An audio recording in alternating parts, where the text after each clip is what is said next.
दत्तात्रेयसमारम्भां रमणाचार्यमध्यमां सत्यानन्दर्षिपर्यन्तां वन्दे गुरुपरम्परां शोनाद्रिनाथचरणाम्बुजयुग्मरुक्म व्यामोहतदितराणि तृणाय मेने अस्मद्गुरोर्भगवतोऽस्य दयैकसिन्धो श्रीसत्यमौनि शरणौ शरणं प्रपद्ये। कृष्णाय वासुदेवाय हरये परमात्मने प्रणतः क्लेशनाशाय गोविन्दाय नमो नमः। नारायणं नमस्कृत्य नरं चैव नरोत्तमं देवीं सरस्वतीं व्यासं ततो जयमुदीरयेत्। त्वत्पादाम्बुजमर्चयामि परमं त्वां चिन्तयाम्यन्वहं त्वामीशं शरणं व्रजामि वचसा त्वामेव याचे विभो। वीक्षां मे दिशचाक्षुषीं सकरुणां दिव्यैः शिरं प्रार्थितां। शम्भो लोकगुरो मदीयमनसः सौख्योपदेशं कुरु।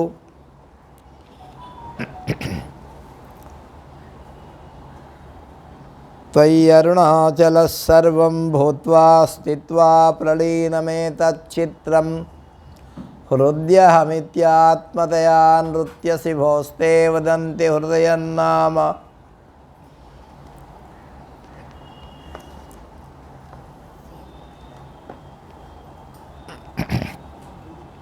సద్గురుదేవుల చరణార విందాలకు ప్రణామాలు అర్పిస్తూ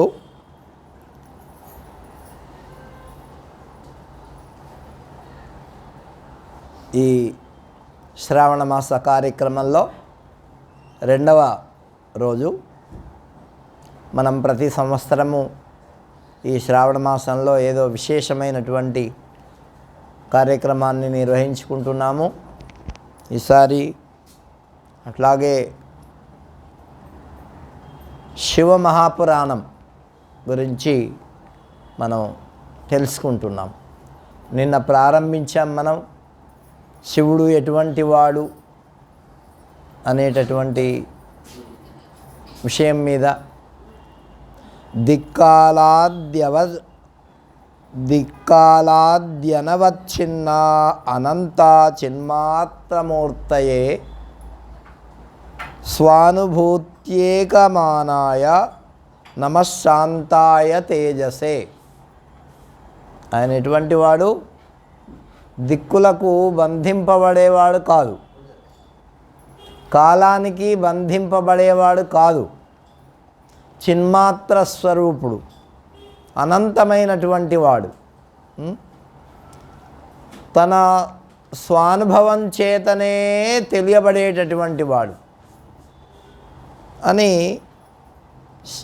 నిన్న మనం తెలుసుకున్నాం. నిన్న విన్నటువంటి వాళ్ళకు ఈ అక్షరాలన్నీ, ఈ పదాలన్నీ అర్థమవుతాయి. అంటే భగవంతుడు పరమశివుడు దిక్కు, ఆయనకు దిక్కులు లేవు. కాలము, భూత భవిష్యత్ వర్ధమాన కాలాలు ఆయనకు లేవు. అర్థమైందా? స్వప్న జాగర్తి సుషుప్తి అవస్థలు కూడా ఆయనకి లేవు. ఏమి? కాలాద్యనవచ్ఛిన్న.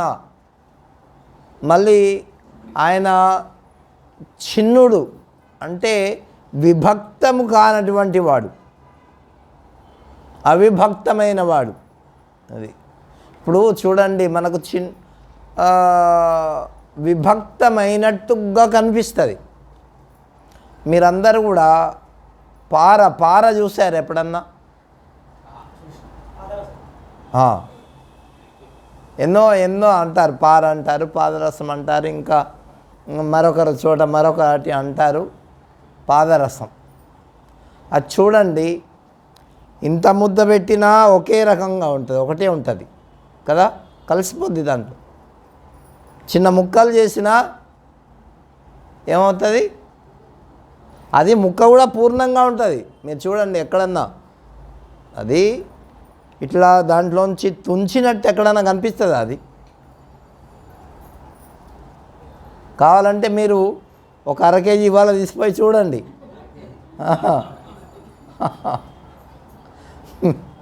అది ఇంత ఉండని ఇంత ఉండని ఇంత ఉండని ఎంత అన్నా ఉండని ఏమి అది పూర్ణంగా ఉంటుంది, విచ్ఛిన్నం అయ్యేది కాదు అది. కాబట్టి ఆ పాదరసము లాంటి వాడన్నమాట.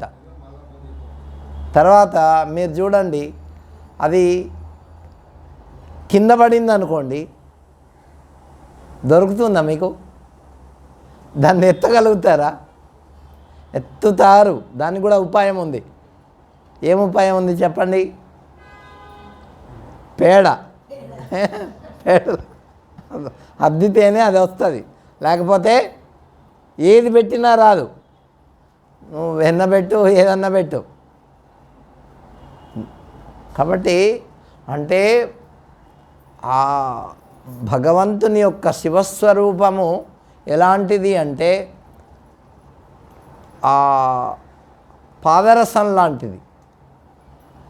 అది చిన్న ముక్కలు కానీ పెద్ద ముక్కలు కానీ, లేకపోతే అదంతా చిన్న చిన్న ముక్కలైనటువంటివి ఒక సీసాలో వేస్తే అదంతా మళ్ళీ కలిసిపోతుంది. చూడండి మీరు ఎక్కడ దానికి అట్లా కలిపారు అనేటటువంటిది ఏమన్నా అతుకు కనిపిస్తుందా? ఎప్పుడైనా చూసారా? ఏమి ఎక్కడ అతుకు కనిపించదు. అంటే పరమశివుడు అలాంటివాడు, ఆయనకు అతుకులు లేవు. ఏమి ఈ జీవులు అంటే చిన్న చిన్న ముక్కలై ఉన్నారే వీళ్ళంతా కూడా, వాళ్ళంతా ఏమిటి? ఆ పరమాత్మ యొక్క స్వరూపమే. ఎన్ని జంతువులు ఉన్నాయో, ఎన్ని ప్రాణులు ఉన్నాయో, ఏంటి ఎన్నో రకాలైనటువంటి 84 లక్షల జీవులు అని చెప్తుంటారు కదా. ఇన్ని ఉన్నప్పటికీ ఆయన అవచ్ఛిన్నుడు, అంటే భిన్నం కానటువంటి వాడు. అది పరమశివుని యొక్క స్వరూపం. అది నిన్న మనం తెలుసుకున్నాం. మరి పరమాత్మ ఇప్పుడు రమణ మహర్షి ఒక విషయం చెప్పాడు. ఏంటంటే సినిమా థియేటర్లో తెర ఉంటుంది, తెర కదా, అది ఎలా ఉంటుంది? తెల్లగానే ఉంటుంది, అవునా? అలా ఉండి కూడా ఆ తెరకి మీద ఎన్నో రంగులు వస్తాయి, యజ్ఞాలు యాగాలు వస్తాయి, ఎంతోమంది జనాలు వస్తారు, ఎన్నో రకాలైనటువంటి వాళ్ళు వస్తారు, దాని మీద కొట్టుకునే వాళ్ళు వస్తారు, పాటలు పాడే వాళ్ళు వస్తారు, తిరిగే వాళ్ళు వస్తారు, ఏంటి రక్తపాతం చేసుకునే వాళ్ళు వస్తారు, ఏంటి పెద్ద పెద్ద ఇండ్లు ఉంటే కొంతమంది దుండగులు కాల్చే వాళ్ళు వస్తారు. అంతా అయిపోయిన తర్వాత ఏమి ఆ తెరకు ఏమన్నా అంటుకుంటుందా? ఏమి ఇదిగో భగవంతుడు అటువంటి వాడు. అంటే ఈ ప్రపంచంలో ఉండేటటువంటి జనాలు ఎన్ని రకాలుగా ఉన్నా వాళ్ళ యొక్క గుణదోషములు ఆయనకు లేవు. అర్థమైందా? గుణదోషములు లేవు. మనమేమనుకుంటామంటే ఫలాని వాడు ఇటువంటి వాడు, ఫలాని వాడు కంజూసి, ఫలాని వాడు దానం చేయడు, ఫలాని వాడు తిడుతూ ఉంటాడు, ఫలాని వాడు అలా ఉంటాడు, ఫలాని వాడు వీడు ఎప్పుడూ ఇతరులదే తింటూ ఉంటాడు, అంటే ఇట్లా ఏవో పేర్లు పెడతాం కదా మనం. అవన్నీ ఎక్కడ అంటే ఉపాధులకు మాత్రమే. లోపల ఉండేటటువంటి పరమాత్మకు కాదు. అంటే మరి వీళ్ళు ఇలా కనిపిస్తున్నారు కదా, వీడికి క్రోధం ఎక్కువ, వీడికి లోభం ఎక్కువ, వీడికి భయం ఎక్కువ, ఇవి అంటే మనకు ఈ రంగులు కనిపిస్తున్నాయి, కానీ వాడి లోపల ఉండేటటువంటి అంతఃకరణంలో ఉండేటటువంటి చైతన్య పరమాత్మకి ఇవన్నీ ఏమీ లేవు.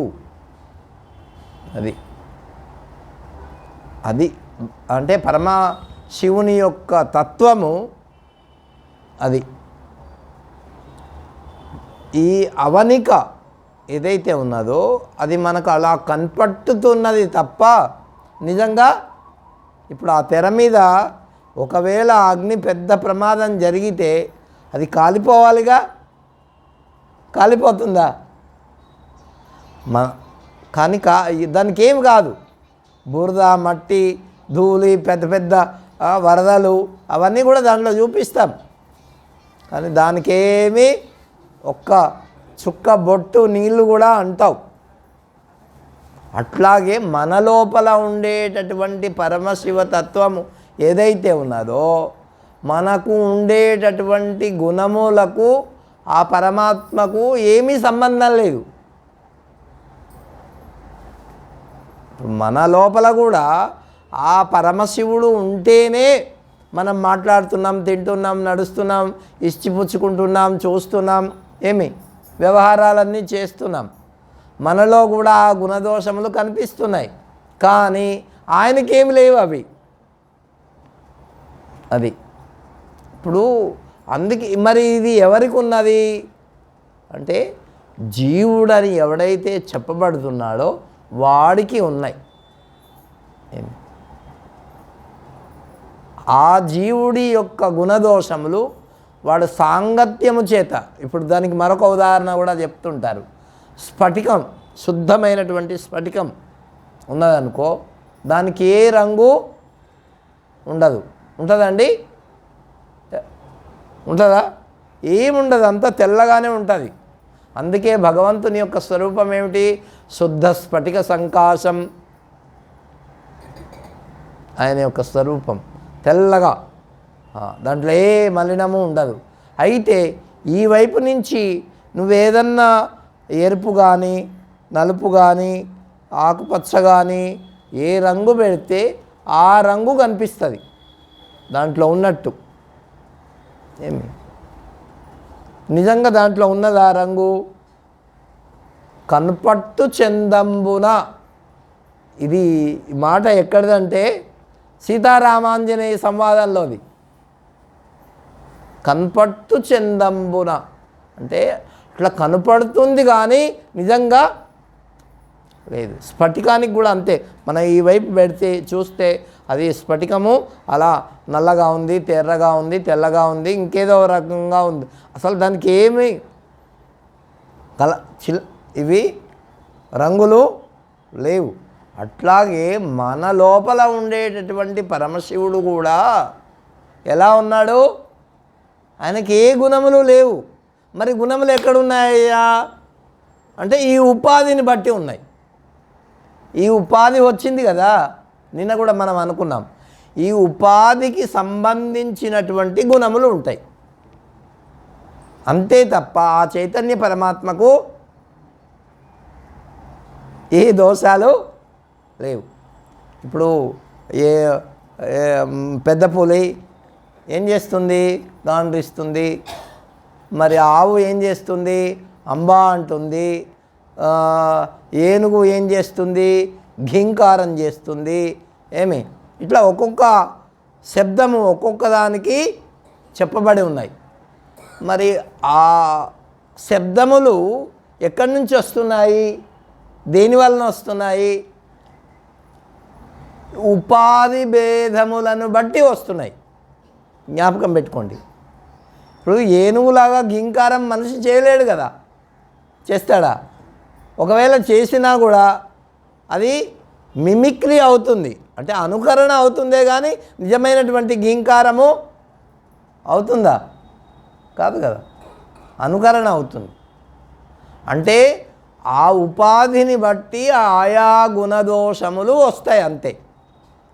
వాడేమనుకుంటున్నాడు, ఇవన్నీ నాకే ఉన్నాయని అనుకుంటున్నాడు.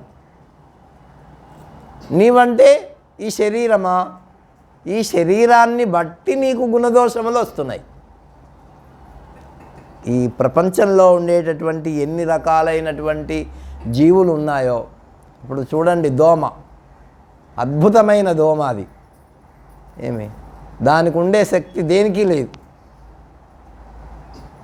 ఎలాగా చూడండి, నువ్వు ఎంత మంచి గుడ్డ వేసుకున్నా దాని లోపల నుంచి ఒక సూదిని పంపిస్తుంది. నీ శరీరంలో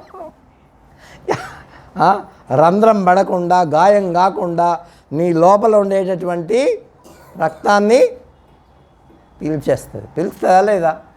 అదే డాక్టరు ఒక ఇంజక్షన్ పొడవాలా, రంధ్రం కావాలా, అది దేనికన్నా ఉన్నదా అటువంటి శక్తి? అంతే. అంటే ఉపాధిని బట్టి ఆ శక్తి దానికి ఉన్నది. అర్థమైందా? ఉపాధి అంటే అర్థమైంది. ఇప్పుడు శరీరం బాగా జ్ఞాపకం పెట్టుకోండి, వింటూ ఉండాలి, లేకపోతే శబ్దాలు అర్థం కావు. కాబట్టి మనం ఏమనుకుంటామంటే ఫలాని వాడు ఇటువంటి వాడు, ఫలాని వాడు అటువంటి వాడు, ఫలానిది ఇటువంటిది అని మనం, అది శరీరం యొక్క దోషమే తప్ప దాని లోపల ఉండేటటువంటి చైతన్యం యొక్క దోషము కాదు. అది మనం గమనించి భగవత్తత్వాన్ని అర్థం చేసుకోవాలి. ఎంతసేపటికి మనము పురాణాలు ఇలా చెప్పాయి, అలా చెప్పాయి, వాళ్ళకు కోపం వచ్చింది, వీళ్ళకి కోపం వచ్చింది, లేకపోతే వీళ్ళు ఇలా చేసినారు, మనం ఇప్పుడు పురాణాలన్నీ అటువంటివే. అందుకే ముందుగా మీకు భగవత్తత్వాన్ని ముందు చెప్తున్నా. కాబట్టి భగవంతుడు అటువంటి వాడు. మనమంతా కూడా పశువులము, ఆయన పశుపతి నిన్న అనుకున్నాం మనం. కాబట్టి ఇదంతా కూడా, ఈ ప్రపంచమంతా కూడా ఏమిటి? శివాత్మకం. పరమశివుడు ఈ ప్రారంభంలోనే ఈ శివమహాపురాణంలో చెప్తున్నాడు. ఇదంతా ప్రపంచం ఎక్కడెక్కడైతే నీకు కనిపిస్తూ ఉన్నదో, చైతన్యవంతంగా కనిపిస్తూ ఉన్నదో, అదంతా ఏమిటి? ఇగో మట్టిలో కూడా ఒక చైతన్యం ఉన్నది. మీరు మట్టి బెల్ల అని చెప్పినా కూడా అక్కడ కూడా ఒక చైతన్యము ఉన్నది. ఉంటేనే అక్కడ ఒక వృక్షం వస్తున్నది. అర్థమైందా? బీజం ఉన్నది అనుకోండి, ఒక బీజం, నువ్వు గింజ ఎంత ఉంటుందండి? నువ్వు గింజ, దాంట్లో కూడా ఏమున్నది? పరమశివుడు ఉన్నాడు, చైతన్యం ఉన్నది, శివాత్మకమైంది. అది భూమిలో పడింది అనుకోండి, భూమి యొక్క సంపర్కం ఎప్పుడైతే వచ్చిందో దాంట్లో విత్తనం వస్తుంది. దాంట్లో కూడా అన్ని ఆకులు, విత్తనాలు, కాండములు అన్నీ ఉన్నాయి. మరి ఆ నువ్వు గింజ తయారు చేయడానికి ఆ పుష్పాలు వస్తాయి. ఆ తర్వాత ఇంతింత వస్తాయి. చూడండి దాంట్లో ఎట్లా భగవంతుడు తయారు చేసి పెట్టాడో లైన్గా. చూసారా ఎప్పుడైనా మీరు లోపల పిలిచి ఇట్లా విప్పి చూసారా? చూడలే, మా మురళి చూడలే. చూడాలా? ఇదే ఏంటంటే ప్రకృతి యొక్క గొప్పతనం. ఇట్లా విప్పి దాన్ని, ఆ గింజను చూడాల, ఎంత నైస్గా ఒకదానికి ఒకటి అంటకుండా, మళ్ళీ దాంట్లో ఒక్కొక్కటి 5-6 ఉంటాయి ఒక పొరలు, ఆ పొరలకి అంటకుండా ఏమండి తయారు చేశారు. దానిమ్మ గింజ చూసావా? పోనీ అంటే ఈ దానిమ్మ కొద్దిగా పెద్దగా ఉంటుంది. దాంట్లో కూడా భగవంతుడు ఎంత కుశలత్వం అంటే నైపుణ్యం, ఏమండి అటువంటి అద్భుతమైన నైపుణ్యం అయింది ప్రకృతిలో అటువంటి నైపుణ్యం మనకు ఎక్కడ కనిపించదు. ఒక్కొక్క గింజ మళ్ళీ దానికి అంటి ఉండాలా, అంటకుండా ఉండాలా? ఏమండి? మళ్ళీ ఆ పొరలు ఉంటాయి ఏంటి లోపల, ఆ పొరల్లో ఒక్కొక్క దానికి అంటకుండా ఉండాలా, మళ్ళీ అంటి. దాన్ని చూస్తేనే నిజంగా ఒక అద్భుతమైనటువంటి సృష్టి మనకు కనిపిస్తుంది. కానీ ఇట్లా చూసేటటువంటి దృష్టి కావాలి. ఏదో దానిమ్మలేవా మన శరీరానికి ఏదో రక్తం వస్తుంది ఒకసారి తినేద్దాం అట్లాగా, మంచిదే అట్లా. కానీ ఇది అసలు ప్రకృతిలో ఉండేటటువంటి అట్లా భగవంతుడు మన శరీరంలో అంతటా ఉన్నాడు, ప్రతి జీవిలో ఉన్నాడు. కానీ దేనికి అంటకుండా ఉన్నాడు. అర్థమైందా?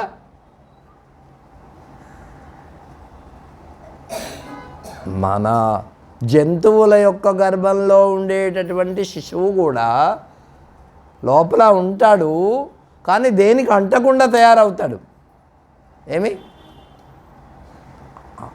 ఆ తల్లికి ఆ బిడ్డకు ఏదో ఆ బొడ్డు దగ్గర కొద్దిగా సంబంధం ఉంటుంది అంతే. ఇప్పుడు ఈ నువ్వు గింజకు కూడా అంతే, లోపల తయారవుతుంది. దానిమ్మ గింజ కూడా అంతే. ఏమి? కాబట్టి పరమాత్మ అన్నింటి యందు ఉండి దేనికి అంటకుండా ఆయన వ్యవహారం చేస్తాడు. ఈ గుణదోషములు ఎవరికయ్యా అంటే, దానిమ్మ ఉంది కాబట్టి ఎర్రగా ఉంటుంది, నువ్వు గింజ ఉంది కాబట్టి తెల్లగా ఉంటుంది, నల్లగా ఉంటుంది. ఈ గుణదోషములు దేనికి? ఈ నువ్వు గింజల ఉపాధికి మాత్రమే. అట్లాగే మన శరీరాలకు కూడా మనం ఈ గుణములను చూచి ఏం చేస్తామంటే వాళ్ళని కొంతమందిని ద్వేషిస్తాము, కొంతమందిని ప్రేమిస్తాము కదా. అయితే ఎక్కడ వచ్చిందంటే ఇబ్బంది, వాడిని పూర్తిగా ద్వేషిస్తే కాదు, వాడిని ఆ లోపల ఉండేటటువంటి పరమాత్మను చూచి ద్వేషించడం కాదు, వాడిని గుణములను చూసి అదే కబీర్ లాంటి వాళ్ళు ఏం చేస్తారు? ఈ గుణములను చూడరు, వాళ్ళు లోపల ఉండేటటువంటి పరమాత్మను చూస్తారు, చూసి వాళ్ళు అందరినీ ప్రేమిస్తారు. అది వాడు కుక్క పోతూ ఉంటే అది ఇంట్లోకి వచ్చి రొట్టె ఎత్తుకుపోయిందంట. అక్కడే నెయ్యి పెట్టి ఉంది. అరే నెయ్యి దానికి రాయలేదే అని చెప్పి కబీర్ దాస్ గారు నెయ్యి గిన్నె పట్టుకొని దాని వెనక పెడుతున్నా అంట. ఏంటి అయ్యా నీ కడుపు నొప్పి వస్తుంది, నెయ్యి రాసి ఇస్తాను అని చెప్పి. అంటే దాని అర్థం ఏమిటి అంటే ఆయన దేన్ని చూస్తున్నాడు? ఈ శరీరం, కుక్క యొక్క శరీరాన్ని చూస్తున్నాడా?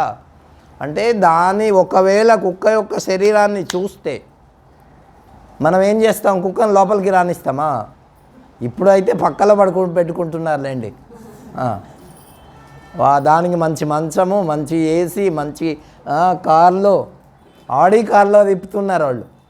వాడి భోగం అలాంటిది. కాబట్టి అంటే అన్ని కార్లు కాదు, అన్ని కుక్కలు అలా ఉండవు. ఏమండి? వాటి పూర్వజన్మ సంస్కారాన్ని బట్టి, వాటికి కూడా ఉపాధిని బట్టి, దాంట్లో కూడా ఎన్ని బీడ్స్ ఉన్నాయో. కాబట్టి ఇట్లా మనుషుల్లో కూడా అటువంటి బీడ్స్ ఉన్నాయి. మనం అందరం ఒకటి కాదు సుమా, జ్ఞాపకం పెట్టుకోండి. అరే స్వామి ఇందాక చెప్పావు అన్నీ ఒకటే కదా, పరమశివ స్వరూపం, మళ్ళీ ఇలా చెప్తున్నారేంటి అనుకోవచ్చు. నేను ఏ దృష్టితో చెప్తున్నాను? శరీరాల దృష్టితో చెప్తున్నా. అందరం ఒకటి కాదు. అర్థమైందా? పరమాత్మతత్వంలో అందరం ఒకటే. ఏమి? అందుకే మీకు బి గ్రూప్ ఉంది, నాకు ఏ గ్రూప్ ఉంది, మరొక ఆయనకి సి గ్రూప్ ఉంది కదా. ఒకరికి సంబంధించిన ఒకరి రక్తం మరొకరికి ఎక్కించామనుకో ఏమవుతుంది? కాబట్టి అది మనకు తెలుసు. శరీరాలు వేరు. ఈ ప్రపంచం అంతా కూడా ఎక్కడన్నా మీరు చూడండి, కానీ లోపల ఉండేటటువంటి చైతన్యం మాత్రము ఒకటే. మీరు నువ్వులు పండించాలన్నా, దానిమ్మ పండించాలన్నా, కందిపప్పు పండించాలన్నా, మినప్పప్పు పండించాలన్నా, ఏది పండించాలన్నా ఏముండాలండి? ఏముండాలా? అరే బీజం ఉండాలి, ఇంకా ఏముండాలి? భూమి ఉండాలి, మట్టి ఉండాలి, తర్వాత ఇంకేముండాలి? నీళ్ళు ఉండాలి, తర్వాత ఏముండాలి? ఎండ, సూర్యుని యొక్క ఆతమం తగలాలి, ఏమి వేడి కూడా ఉండాలి. ఇవి 5 ఉంటేనే అట్లా తయారైనవే మన శరీరాలు కూడా. అర్థమైందా? మన శరీరాలు కూడా అంటే పంచభూతాత్మకమైనటువంటిది ఈ ప్రపంచం అంతా. దీంట్లో ఉండేటటువంటి చైతన్యం ఏదైతే ఉన్నదో అది ఏమిటి? పరమశివ స్వరూపము. అది అందరిలో ఒకలాగే ఉంది, దాంట్లో మార్పు లేదు. అయితే ఈ పంచభూతాత్మకమైనటువంటి శరీరంలో మనకి ఇన్ని రూపములు కనిపిస్తున్నాయి కదా, దీంట్లో ఎందుకు తేడా వచ్చింది? అందరికీ ఒకే రకంగా ఉండాలి కదా. నీ శరీరం మట్టితో తయారైంది, నా శరీరం కూడా మట్టితోనే తయారైంది, ఆయన శరీరం మట్టితోనే తయారైంది. అందరి శరీరాలు ఈ పంచభూతాత్మకమే. దీనికంటే తేడా ఉన్నాయా? ఇప్పుడు నువ్వులు, కందులు, మినుపులు ఇవన్నీ ఉన్నాయి, వడ్లు ఉన్నాయి, అవన్నీ కూడా పంచభూతాత్మకమైనవే. కానీ దాంట్లో తేడా ఉంది. అవి మనం తినడానికి ఉపయోగపడతాయి. ఏమి మనం తింటున్నాం ఏంటి చెప్పండి? ఏం తింటున్నాం చెప్పండి నారాయణ గారు? మట్టినే తింటున్నాం. ఏం తింటున్నాం? మనం నువ్వులు, కందులు, మినుములు, అన్నము ఎన్నో రకాలైనటువంటివి తింటున్నాం కదా. అవన్నీ ఎక్కడి నుంచి వచ్చాయి? మరి ఏం తింటున్నావు నువ్వు?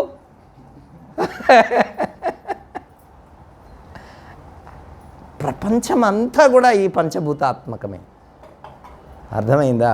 అంటే అది దాంట్లో ఉండేటటువంటి చైతన్యం మాత్రము శివస్వరూపము. అంటే మనకు ఉపాధిని బట్టి భేదం తప్ప, కల్పింపబడింది తప్ప మరొకటి కాదు. ఇది జ్ఞాపకం పెట్టుకోవాలి మనం. అందుకే బ్రహ్మ, విష్ణు, మహేశ్వరులు వాళ్ళు కూడా ఉపాధిని బట్టి తేడాలు ఉంటాయి. ప్రతి వ్యక్తికి ఒకరు మంచిగా బొబ్బట్లు తయారు చేస్తారు, ఒకరు మంచిగా సకినాలు తయారు చేస్తారు, ఒకరు మంచిగా అరిసెలు తయారు చేస్తారు, పానకం పడతారు, మరొకరు పట్టలేరు. ఏమండి, నాకు తెలిసి చిన్నప్పుడు ఆ పానకం పట్టే వాళ్ళని అరిసెలు చేయించుకోవాలంటే అటువంటి వాళ్ళ దగ్గరికి పోయి వాళ్ళని ఇంటికి తెప్పించుకోవడమో, లేకపోతే వాళ్ళ దగ్గరికి పోయి పానకం వచ్చుకొని ఇంట్లో కాల్చుకోవడమో ఏదో చేసేవాళ్ళు. అవునా? ఇప్పటికి కూడా అట్లనే చేస్తారా? అందరి కాబట్టి అట్లా కాబట్టి అలాగా మరి ఒక్కొక్కరికి ఒక్కొక్క నైపుణ్యము ఏముంటుంది. అందరి శరీరం అది ఒకటే కదా. మరి ఈ నైపుణ్యాలు ఎక్కడి నుంచి వచ్చినాయి అంటే వాళ్ళ బుద్ధిని బట్టి, వాళ్ళ క్రియను బట్టి ఒక్కొక్కరికి ఒక్కొక్కటి ఇంట్రెస్ట్ చెప్తున్నారు కదా. ఇప్పుడు అందరు డాక్టర్లు అయిపోరా? కారు. అందరు ఇంజనీర్లు కాలేరు. ఆ ఇంజనీర్లలో కూడా మళ్ళీ కుశలత్వం ఉంటుంది, ఆ డాక్టర్లలో కూడా. కాబట్టి ఇక్కడ చెప్పేది ఏమిటంటే పంచభూతాత్మకమైనటువంటిది ఈ విశ్వమంతా కూడా మీకు ఎక్కడ ఏదన్నా కనిపించని ఏంటి. ఇప్పుడు మీ అందరూ చూసుంటారు, మట్టి పురుగు తెలుసా మీ అందరికీ?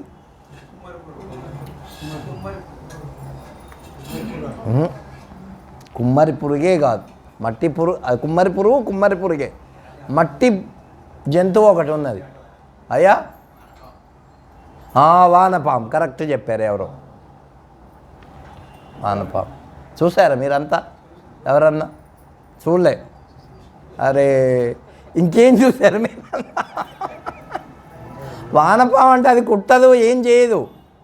అర్థమైందా? మట్టిలో ఉంటాయి అది. ఎర్రలు అంటారు.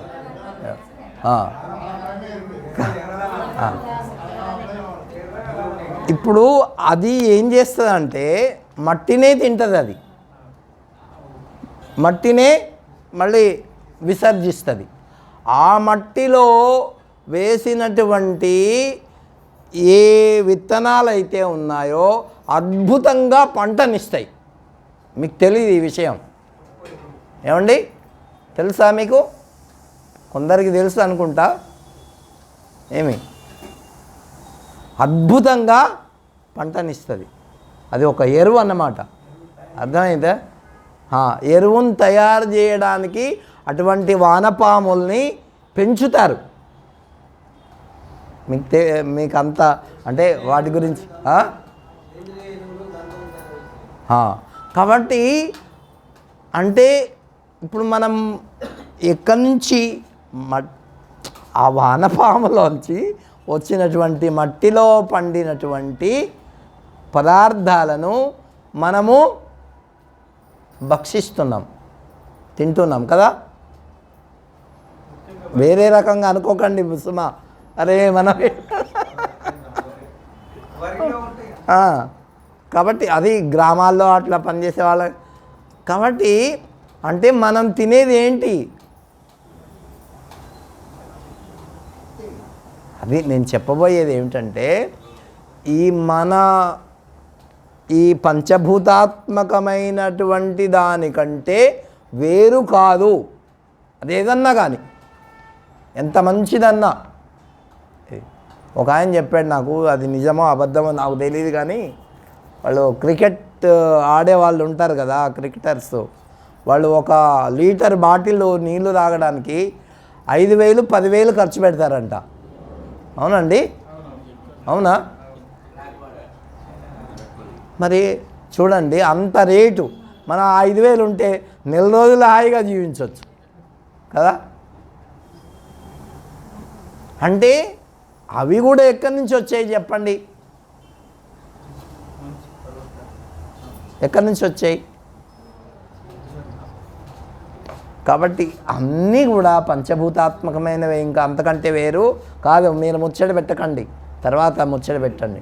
నేను చెప్పేది వినండి. ముచ్చట పెట్టడానికి వచ్చారా, వినడానికి వచ్చారా? కాబట్టి అంటే నేను చెప్పబోయే ఇవాళ పరమశివ తత్వం మనం తెలుసుకుంటే రేపు చెప్పబోయేది అరే ఇలా ఇలా ఉన్నారే, వాళ్ళు అలా ఉన్నారే, వీళ్ళు ఇలా, అటువంటివే వస్తాయి కథలు దీంట్లో. ఏంటి, మన వ్యక్తుల్లో కూడా ఎన్నో రకాలుగా ఉన్నారు కదా వ్యక్తుల్ని మనం చూస్తున్నాం కదా. మహాభారతంలో పాత్రలన్నీ కూడా అన్ని ప్రపంచంలో కనిపించేటటువంటి వ్యక్తులతోనే తయారైనాయి. అందుకే అటువంటి ఒక్కొక్కరికి ఒక్కొక్క స్వభావం, ఒక్కొక్క ఇది. ఈ పురాణాలు ఏవైతే ఉన్నాయో ఏంటి, ఈ 18 పురాణాలే కాకుండా 18 ఉప పురాణాల్లో కూడా ఇటువంటి పాత్రలు అయినాయంటే వాళ్ళ యొక్క విభిన్నమైనటువంటి భావాలతో ఒకవేళ దేవతలై ఉండవచ్చుగాక, అటువంటి వాళ్ళు కూడా ఇటువంటి భావాలతోనే చెప్పబడ్డాయి. మనం అనుకుంటారే ఆయన ఇట్లా చేశాడా, ఆయన ఇట్లా, ఈ ఉపాధి భేదాన్ని బట్టి ఇటువంటి భేదాలు ఉంటాయి. కాబట్టి మనం ఏమి అనుకోవాలి, పురాణముల్లో చెప్పబట్టినటువంటివి ఏదో ఊహాగానములు కాదు, నిజంగా జరిగి ఉంటాయి. దాంట్లో సందేహపడాల్సినటువంటి అవసరం లేదు. అందుకే ఈ పురాణాలు వినేటప్పుడు మనం 5 ప్రశ్నలు వేసుకోవాలి. ఏంటి, అసలు నేను ఎవరిని, నేను ఎక్కడి నుంచి వచ్చిన, రెండవ ప్రశ్న. మూడవ ప్రశ్న, ఇప్పుడు నేను చేయాల్సిన కర్తవ్యం ఏమిటి. నాలుగవ ప్రశ్న, ఈ శరీరం తర్వాత నేను ఎక్కడికి పోతా,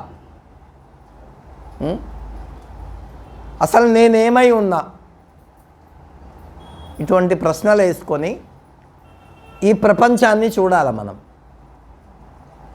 ప్రపంచంలో అనేక విధములైనటువంటి వ్యక్తులు, పదార్థాలు మనకు తారసపడుతూ ఉంటాయి. వాటి ఉపాధిని బట్టి మనము బేరీజ్ వేయకూడదు. ఇటువంటి వాళ్ళు ఇప్పుడు ఇనుము ఉన్నదనుకోండి, ఇనుము దానికి ఎన్నో రకాలైనటువంటి ఆ ఇనుముతోనే తయారు చేస్తారు.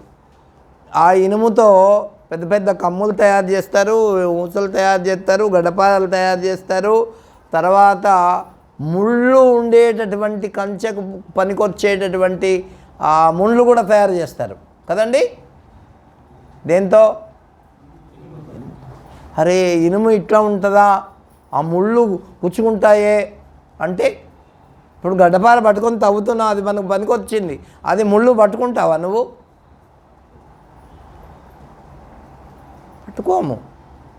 అయ్యే ఇనుము ఇలా ఉంటుందా అంటే, ఈ ప్రపంచంలో వచ్చినటువంటి దాంతో ఏమిటి, ప్రకృతిలో పుట్టినటువంటి ప్రతి వ్యక్తికి ఏదో ఒక స్వభావము ఉంటుంది. దేవతలై ఉండి కానీ, లేదా గంధర్వులై ఉండి కానీ, కిన్నర కింపురుష పెద్ద పెద్ద సాధువులు మహాత్ములు, ఏది ఋషీశ్వరులు, వీళ్ళందరూ కూడా ఒక్కొక్కరికి ఒక్కొక్క, అంత పెద్ద ఋషీశ్వరుడు అలా చేశాడా అనేటటువంటి సందేహాలు వస్తాయి ఈ పురాణాలు వినేటప్పుడు. వాళ్ళ మీద ఒక న్యూనతాభావం వస్తుంది. అంటే ఉదాహరణకు చెప్తున్నా, ఇప్పుడు పురాణాల్లో ఎన్నో చోట్ల మన దుర్వాస మహర్షిని గురించి చెప్తారు. ఏమండి, దుర్వాస మహర్షి, మీ అందరికీ దుర్వాస మహర్షి గురించి ఏం తెలుసు చెప్పండి? కోపిష్టి అని తెలుసు అండి. ఇప్పుడు ఆయన ఒక చోట, 2 చోట్ల, 3 చోట్ల కోప్పడ్డాడు. ఒకసారి రామాయణంలో, ఒకసారి భాగవతంలో, ఒకసారి మహాభారతంలో. ఏమి మనకు వచ్చినాయి అట్లా. ఆయన ఎన్ని సంవత్సరాలు బతికాడు? ఎన్ని సంవత్సరాలు బతికాడు? కొన్ని యుగాలు బతికాడు ఆయన. 1000 కాదు, 10,000 సంవత్సరాలు ఆయన తపస్సు చేశాడు. కాబట్టి కొన్ని యుగాలు బతికాడు. మరి కొన్ని యుగాల్లో ఆయనకు 3 సార్లు కోపం వస్తే నువ్వు కోపిష్టివన్నావే, నీకెంత వయస్సు? నీకెంత వయస్సు చెప్పు? 100 సంవత్సరాలు లేదు. ఆ 100 సంవత్సరాల్లో ఇప్పటికీ ఎన్నిసార్లు కోప్పడ్డావు చెప్పు. ఇక నువ్వు కోపస్తావా, ఆయన కోపిస్తా? చెప్పండి, ఎవరు కోపిష్టి? కాబట్టి ఇటువంటి, అంటే పేర్లు పెట్టి అలా చూడడం వేరు. అంటే మనస్సును బట్టి అట్లా మనం ఒక్కొక్కరికి ఒక్కొక్క పేరు పెట్టేస్తుంటాం. కాబట్టి ఇక్కడ అది కాదు, మనకు కావాల్సింది ఏమిటంటే ఆయనలో ఉండేటటువంటి శివతత్వము ఒకటి, ఉపాధిని బట్టి భేదాలు ఉంటాయి. అది మీకు చెప్పాల్సినటువంటి. అందుకే దేవతలు కానీ, ఋషీశ్వరులు కానీ, మహనీయులు కానీ అప్పుడప్పుడు ఇటువంటివి జరుగుతూ ఉంటాయి సంఘటనలు. ఇప్పుడు దీంట్లో శివపురాణంలో కూడా అటువంటి సంఘటనలు ఉన్నాయి. అందుకని మీకు ముందుగానే చెప్తున్నా, వాళ్ళని అట్లా వేరే అరే ఇలాంటి వాళ్ళు ఇలా ఉంటారా అని అనుకోవద్దు. ఇప్పుడు అవన్నీ నేను చెప్పబోయేవి అవే. కాబట్టి ఈ 4 ప్రశ్నలు వేసుకొని మానవుడు ఇవన్నీ చదవాలా. అయితే ఈ పురాణంలో అసలు పురాణం అంటే 5 విషయాలు చెప్పబడ్డాయి. ఒకటి సర్గము. సర్గం అంటే సృష్టి, ఎట్లా సృష్టింపబడింది, ఏంటి, ఎలా పుట్టారు, ఏంటి అనేటటువంటిది ఒకటి సర్గం. ఇక రెండవది ప్రతిసర్గము, అంటే ప్రళయం, ఎట్లా ప్రళయం అయిపోయింది, ఎట్లా నశించినాయి, ఎట్లా ఎవరెవరు ఎట్లా పోయినారు అనేటటువంటిది. మూడవది వంశం, ఏ వంశంలో పుట్టారు, సూర్యవంశము, చంద్రవంశము ఇవన్నీ ఉన్నాయి కదా. చంద్రవంశంలో కృష్ణుడు పుట్టాడు, సూర్యవంశంలో రామచంద్రుడు పుట్టాడు. ఇట్లా వంశాలు ఉన్నాయి. ఇట్లా ఎందరో ఉన్నారు, అంబరీషుడు మొదలైనటువంటి వాళ్ళంతా కూడా సూర్యవంశంలో పుట్టారు. తర్వాత యయాతి మొదలైనటువంటి వాళ్ళందరూ కూడా చంద్రవంశంలో పుట్టారు. ఈ వంశం ఇప్పుడు మనకు కూడా వంశం ఉన్నదా లేదా? ఉందా? ఇప్పుడు చూడండి, మనం ఉన్నాము, మన నాన్నగారిని మనం చూసాం, మన అమ్మని చూసాం, మన తాతగారిని చూసాం, మన నానమ్మని కూడా చూసాం. వాళ్ళ నాన్నగారిని చూసామా? అంతకంటే ఒకవేళ మునిమనవాడు వస్తే అప్పుడు చూసా అనుకో. ఆ తర్వాత అంతకంటే ముందు మరి వాళ్ళందరూ లేరు, నేనే ఉన్నా అంటే ఏమండి? మనకు వంశము ఉంది కాబట్టి ఆ తర్వాత వాళ్ళు దాంట్లో కూడా ప్రజాపతులు, బ్రహ్మ మానస పుత్రులు, దేవతలు, రాక్షసులు, ఇట్లా ఒక్కొక్క వంశం వాళ్ళ విషయాలు దీంట్లో చెప్పబడతాయి. ఇక వంశానుచరితం, ఆ వంశంలో పుట్టినటువంటి వాళ్ళు ఎలా ఎలా నడుచుకున్నారు వాళ్ళ, మనం అనుకున్నాం మా వంశంలో లేదయా అబద్ధం ఆడేది అంటుంలే కొంతమంది, లేకపోతే ఇట్లా అది వంశానుచరితం. జన్మించినటువంటి వాళ్ళ యొక్క వాళ్ళ చరిత్రలు చెప్పుకోవడం. తర్వాత మన్వంతరం. మన్వంతరం అంటే 14 మంది మనువులు ఉన్నారు. ఆ మనువులు ఒక్కొక్కరికి ఒక్కొక్క మళ్ళీ వాళ్ళకు కొడుకులు, వాళ్ళ యొక్క మన్వంతరం కొంతకాలం మను సంబంధించినటువంటిది ఒకటి ఇట్లా కొంతకాలం జరిగిందన్నమాట. దాని గురించి చెప్పేది మన్వంతరం. కాబట్టి అటువంటివి చెప్పేవి ఈ పురాణాల్లో ఉంటాయి. ఏముంటాయి? జ్ఞాపకం పెట్టుకోండి. తర్వాత ఈ భూమి ఎలా ఉంటుంది అది చెప్తారు. భూమి యొక్క పరిమాణం అంటే పరిమాణం కొలత ఎంత ఉంటుంది దాని గురించి చెప్తారు. ద్వీపములు చెప్తారు, పర్వతాలు చెప్తారు, నదులు చెప్తారు. ఇవన్నీ చెప్పేవి కూడా ఈ పురాణాల్లోనే ఉంటాయి, వేదంలో ఉండవు ఇవి. అర్థమైందా? అసలు పురాభవం, పురాణవం, పూర్వకాలంలో ఎప్పుడో పుట్టినటువంటి వాళ్ళ గురించి చెప్పినటువంటిది పురాభవం. పురాణవం ఎప్పుడో ఉండేటటువంటి వాళ్ళ గురించి ఇప్పుడు చెప్తే అది మనం వినలేదు కాబట్టి కొత్తగా ఉంటుంది మనకి. అందుకని దాన్ని ఏమంటారు? పురాణము. ఏమిటి? మన ఇంట్లో మన వంశంలో పుట్టినటువంటి వాళ్ళ గురించి కూడా మనకు అంతగా తెలుసా? తెలీదు. వాళ్ళ గురించి పెద్దవాళ్ళు చెప్తుంటే వింటే అదే వంశం. కాబట్టి అటువంటివి. కాబట్టి అవి కొత్తగా ఉంటాయి మనకు కదా. మన ముత్తాతలు వాళ్ళ గురించి, వాళ్ళ గొప్ప గొప్ప వాటి గురించి వింటే మనకు కొత్తగా ఉండవు. ఇవి కూడా అంతే అన్నమాట. ఏమి కాబట్టి ఈ 18 పురాణాల్లో నారద పురాణం ఒకటి ఉంది. దాంట్లో ఏం చెప్పారంటే 4,100,000 శ్లోకాలు ఈ 18 పురాణాలకు ఉన్నాయని చెప్పారు. ఇంకా మత్స్య పురాణాన్ని అనుసరించి అయితే 1,02,200 శ్లోకాలు ఉన్నాయని చెప్పారు. అట్లాగే దేవి భాగవతంలో 4,12,00,000 శ్లోకాలు ఉన్నాయని దాంట్లో చెప్పారు. ఇట్లా స్వామి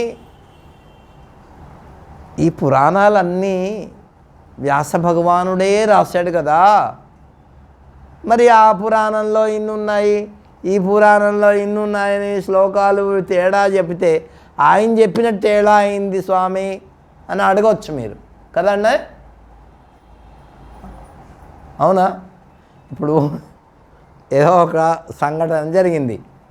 జ్ఞాపకం పెట్టుకోండి. ఏమి ఈ పురాణాలు వ్యాసుడు రాశాడంటారు. ఈ మరి దాంట్లో ఒకసారేమో అట్లా చెప్తున్నాడు, ఒకసారేమో ఇట్లా చెప్తున్నాడు. ఆయన మాట నమ్మదగింది ఇక లేదయ్యా అని మనం అంటామా లేదా? మరి ఇప్పుడు ఎట్లా నమ్మాలా అంటే దానికి ఏం చెప్పారంటే, చూడండి, ఒక సంఘటన ఒక చోట జరిగింది. మనమందరం ఉన్నాం అక్కడే. ఎంతమంది? 50 మందో 20 మందో ఉన్నారు. ఏమి అయితే ఆ సంఘటన జరిగినటువంటి చోట మనం అందరం ఉన్నప్పటికీ ఆ సంఘటన గురించి కూలంకషంగా మనందరికీ తెలియదు. ఒక్కొక్క భాగమే తెలుస్తుంది కదా ఏమ్మా? అంతేనా? ఇవాళ ప్రసాదంలో అనేక రకాలైనటువంటి జీడిపప్పు, పెసరు, ఇంకా ఏవేవో అన్నీ వేసి ఏంటి అన్ని రకాలు వేశారు. ఒక అమ్మగారికి జీడిపప్పు వచ్చింది, ఒక అమ్మగారికి కిస్మిస్ వచ్చింది, మరొక అమ్మగారికి ఇంకా ఇది బాదాం వచ్చింది, మరొక అమ్మగారికి మరొకటి వచ్చింది. ఇక ఇంటికి పోయిన తర్వాత మీకు ప్రసాదం ఏం పెట్టారు అని అడిగితే ఏమన్నా ఏం చెప్తారు చెప్పండి మీరు? ఏం చెప్తారు? ఇగో ఇది కూడా అంతే. అర్థమైందా? అన్నీ ఎవరు చెప్పింది? అన్నీ నిజమే. ఇక్కడ అన్నీ పెట్టారు, కానీ మనకు వచ్చింది మాత్రం అదే, మనకు తెలిసింది మాత్రం ఇగో ఈ పురాణాలు కూడా అంతే. అంటే ఒక్కొక్క మన్వంతరంలో ఒక్కొక్క సమయంలో ఒక్కొక్కరికి తెలిసినట్టుగా ఒక్కొక్కటి వచ్చిందన్నమాట. అది ఇప్పుడు ఆయన చెప్పింది తప్పు అని చెప్పడానికి వీల్లేదు, ఈయన చెప్పింది. ఇంకా మా రామకృష్ణ పరమహంస మరొక ఉదాహరణ చెప్పారు. ఏమిటంటే నలుగురు గుడ్డోళ్ళు అంట. గుడ్డోళ్ళు ఒకరి కర్ర పట్టుకొని ఒకడు దారిలో పోతున్నారు. పోతూ ఉండగా ఒక ఏనుగు కనిపించిందంట. ఏమి కనిపిస్తే ఆ కర్రలు ఎందుకో వాళ్ళకు మిస్ అయిపోయి ఒకడు తోకను పట్టుకున్నాడట, ఒకడు కాలుని పట్టుకున్నాడట, ఒకడేమో చెవుని పట్టుకున్నాడట, ఒకడు తొండాన్ని పట్టుకున్నాడు. వాళ్ళు అన్నారు ఇదేంటి ఏనుగు అని ఒకటి చెప్పాడు. అయితే నలుగురికి ఏది పట్టుకున్నారో అదే తెలుసు, కానీ మరొకటి తెలియదు. ఏమి ఏనుగు ఎలా ఉంటుందిరా అంటే ఒకడాడు చాటలాగా ఉంటుంది. వాడు చెవు పట్టుకున్నాడు. ఏనుగు ఎలా ఉంటుందిరా మరొకడు అంటే స్తంభంలాగా ఉంటుంది అన్నాడు.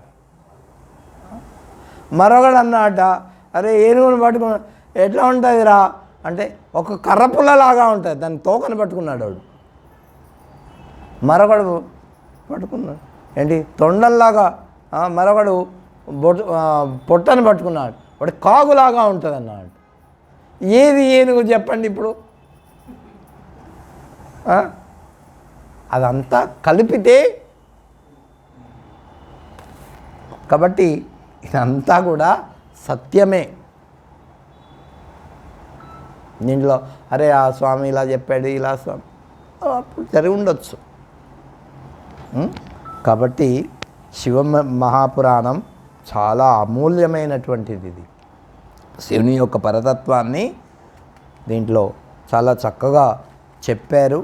దీంట్లో 7 సంహితలు ఉన్నాయి. ఎన్ని ఉన్నాయి?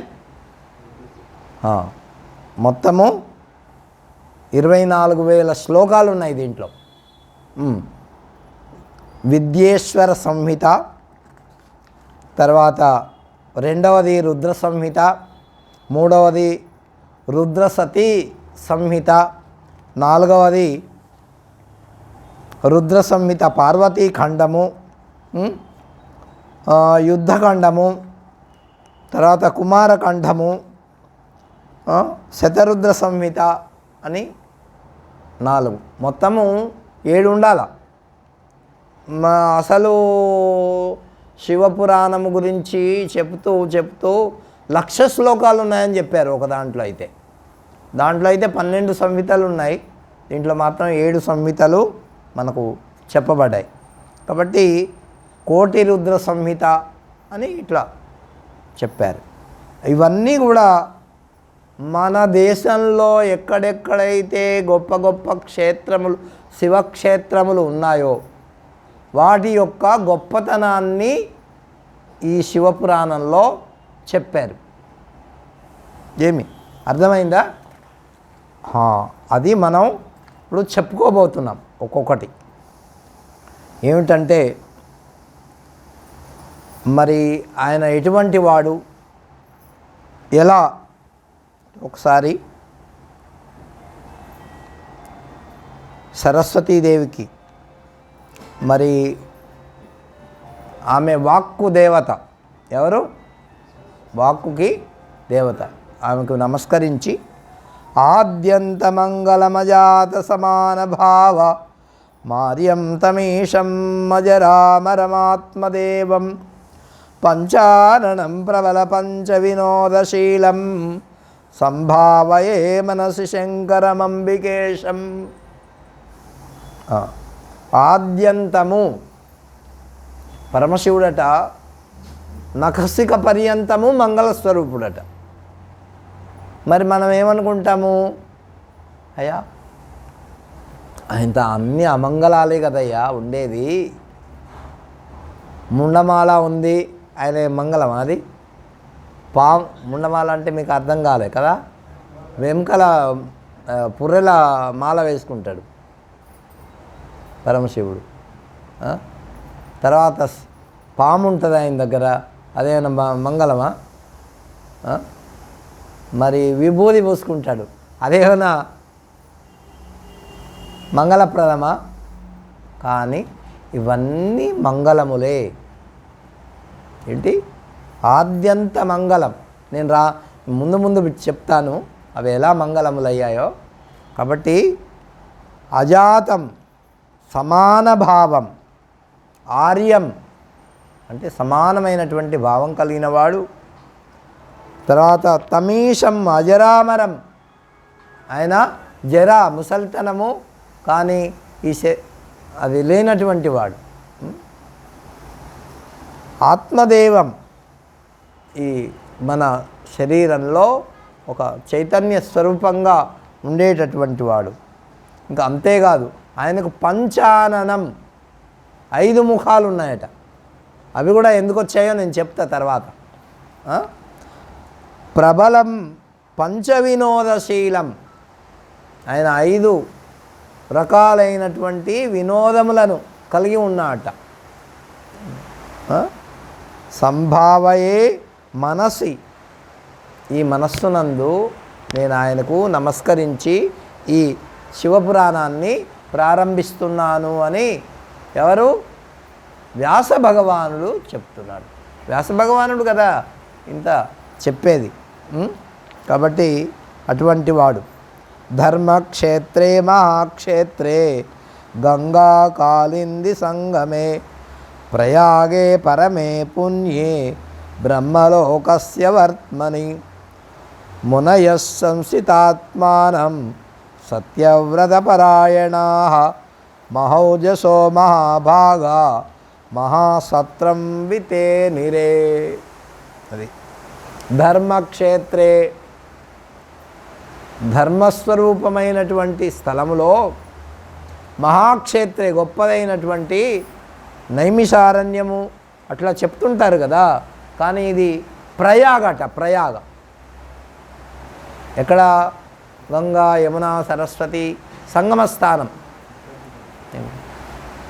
అది ఎక్కడైతే నదుల యొక్క సంగమ స్థానం ఉంటుందో అది పవిత్రమైనటువంటి స్థలంగా చెప్తారు. ఏమి? ప్రయాగే పరమే పుణ్యే, ప్రయాగంలో పరమ పుణ్యమైనటువంటి స్థలంలో, అది బ్రహ్మలోకస్య వర్త్మని, బ్రహ్మలోకముతో సమానమైనటువంటి స్థానమట. ఏమి? మునయ సంసితాత్మానే, మునీశ్వరులు అక్కడ నివాసము, భరద్వాజుడు మొదలైనటువంటి వాళ్ళందరూ కూడా అక్కడే ఉన్నారు. ఆ భరద్వాజ ఆశ్రమం ఇప్పటికీ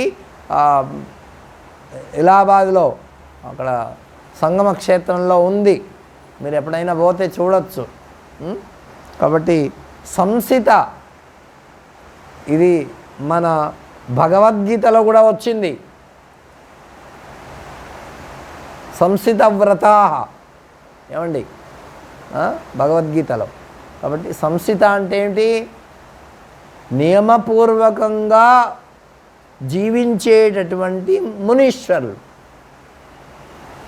ఒక నియమాన్ని మనం ఏర్పరచుకొని దాని ప్రకారంగా జీవించడం, లేదా గురువు చెప్పినటువంటి ప్రకారంగా జీవించడం. కాబట్టి అట్లా సంసిత ఆత్మానః, ఆత్మాన అంటే మనస్సు, ఇక్కడ దాన్ని నిగ్రహించినటువంటి వాళ్ళు. సత్యవ్రత పరాయణాః, ఎలా ఉన్నారు వాళ్ళు? సత్యమునే వ్రతముగా ఆచరించేటటువంటి వాళ్ళు. మహౌజసో, మహాభాగ, ఓజస్సు అంటే చలికి వానకు ఎండకు ఓర్చుకునేటటువంటి శక్తి కలిగినటువంటి వాళ్ళు. మనం దేనికి ఓర్చుకో అట్లా అక్కడ ఉండి మహాసత్రం, గొప్ప సత్రయాగాన్ని నిర్వహించారట. వితేనిరే ఏర్పాటు చేసుకున్నారు. మహర్షులంతా ఉన్నారు అక్కడ, సత్రయాగం చేస్తున్నారు. సత్రయాగం అంటే మరొక నిర్వచనం ఏమిటంటే 12 సంవత్సరాలు ఏంటి వచ్చినటువంటి వాళ్లకు కాదనకుండా లేదనకుండా అన్నదానం చేస్తూ భగవంతుని గురించి యజ్ఞయాగాది కర్మలు చేస్తూ ఖాళీ సమయంలో భగవంతుని గురించి శ్రవణం చేయడం, ఇది సత్రయాగం. ఇది కూడా మనకు చిన్న సత్రయాగం. మన మండల్లో ఏంటి ఒక నెల రోజుల సత్రయాగం అన్నమాట. వచ్చినటువంటి వాళ్ళకు భోజనం పెడుతున్నాం, దేవుడికి పూజ చేస్తున్నాం, మరి భగవంతుని గురించి మాట్లాడుకుంటున్నాం. అది అట్లా వాళ్ళు చేస్తూ ఉండగా రోమహర్షణుడు అనేటటువంటి సూతుడు ఆ దారిలో పోతున్నాడట. రోమహర్షణుడు ఆయన సూత మహర్షి. ఆయన కూడా ఏంటి ఎవరి శిష్యుడినా? వ్యాస భగవానుని యొక్క శిష్యుడు. అలా వెళ్తూ ఉంటే వీళ్ళందరినీ చూసి ఇటు వచ్చాడు. ఆయన రాగానే అందరు లేచి నిలబడ్డారు. ఇక్కడ ఒక ధర్మ సందేహం ఏమిటంటే, ఇలా పెద్దవాళ్ళు ఇంటికి వచ్చినప్పుడు మనము ఇంట్లో దేవ పూజ చేస్తున్నాము, ఇంకేదో యజ్ఞం చేస్తున్నాము, ఇంకా లేకపోతే ఇంకేదైనా పనిలో ఉన్నాము. మరి వాళ్ళు వచ్చినప్పుడు ఎట్లా మనము ఏం చేయాలా? ఇవి చేసిన తర్వాత వాళ్ళను ఆదరించాలా? ముందుగానే ఎట్లా ఏం చేయాలా? మధ్యలో పూజ వదిలిపెట్టేసేసి మరి వచ్చి వీళ్ళకు అర్ఘ్యపాద్యాలు ఇచ్చి కూర్చోబెట్టి వాళ్ళతో మంచి చెడ్డ మాట్లాడాలన్నా ఎట్లా చేయాలి చెప్పండి? అంటే మన శాస్త్రం దానికోసమే ఇవన్నీ పురాణాలు నేర్చుకోవడం. నువ్వు ఎట్లన్నా ఉండు, ఇంట్లోకి వస్తే మన పనులన్నీ వదిలిపెట్టేసేసి, నువ్వు ఆఖరకు పూజ చేస్తున్నా సరే, జపం చేస్తున్నా సరే, ధ్యానం చేస్తున్నా సరే, అవన్నీ వదిలిపెట్టేసేసి వచ్చినటువంటి వాళ్ళని ముందు ఆదరించి వాళ్ళతో మాట్లాడి మహాత్ములు ఏమిటి వాళ్ళకు కూర్చోబెట్టి వాళ్ళకు కావాల్సినటువంటివన్నీ చేసి ఆ తర్వాత నీ జపం చేసుకోవాలా అని మన శాస్త్రం. ఇది చాలామంది నేను పూజ చేస్తున్నా కదా, ఆయన వస్తే లేచి నేను ఆయన కాళ్ళకు నీళ్ళు ఇవ్వాలనా అనుకుంటారా లేదా చెప్పండి? ఇక్కడే మనం పొరపాటు పడుతున్నాం. కాబట్టి మన శాస్త్రం ఏం చెప్పిందంటే, అలా రాగానే వాళ్ళకి అట్లా ఆదరించినటువంటి వాళ్ళ యొక్క కథలు కూడా దీంట్లో వస్తాయి. వాడికి ఎటువంటి ఫలితం వచ్చిందో అది అప్పుడు చెప్తా నేను. అర్థమైందా? కాబట్టి ఆ రోమన అర్శనుడు రాగానే, ఆ సూత మహర్షి రాగానే అందరు మహాత్ములంతా లేచి ఆయనకు ఉన్నత ఆసనం ఏర్పాటు చేసి ఆయనను కూర్చోబెట్టి చేతులు జోడించుకొని అర్ఘ్యపాద్యాలు ఇచ్చి నమస్కారం చేస్తూ, అయ్యా మీ సేవ ఏం చేయాలో మాకు చెప్పండి అని ప్రార్థించారు.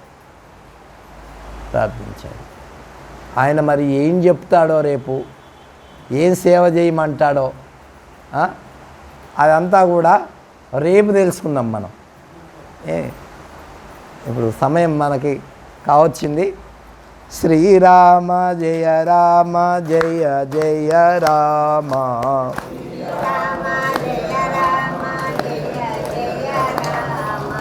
శ్రీరామ జయ రామ జయ జయ రామ,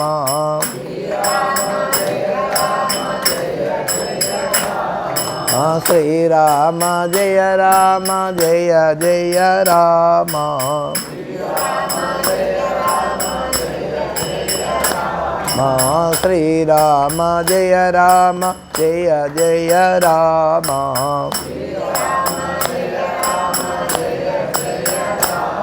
శ్రీరామ జయ రామ జయ జయ రామ,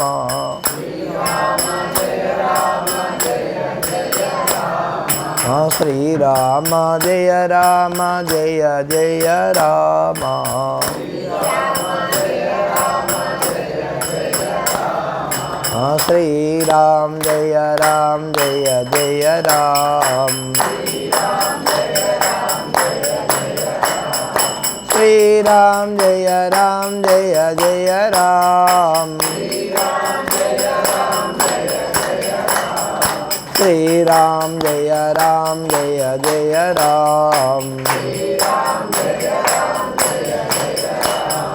శ్రీరామ జయ రామ జయ జయ రామ,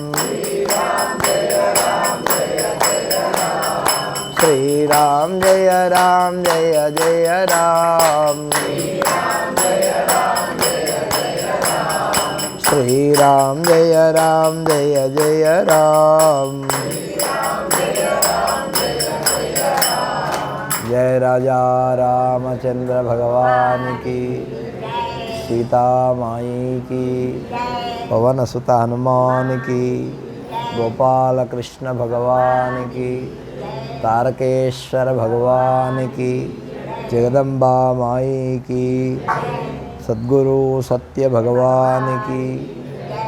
हर नमः पार्वती पतये, हर हर महादेव।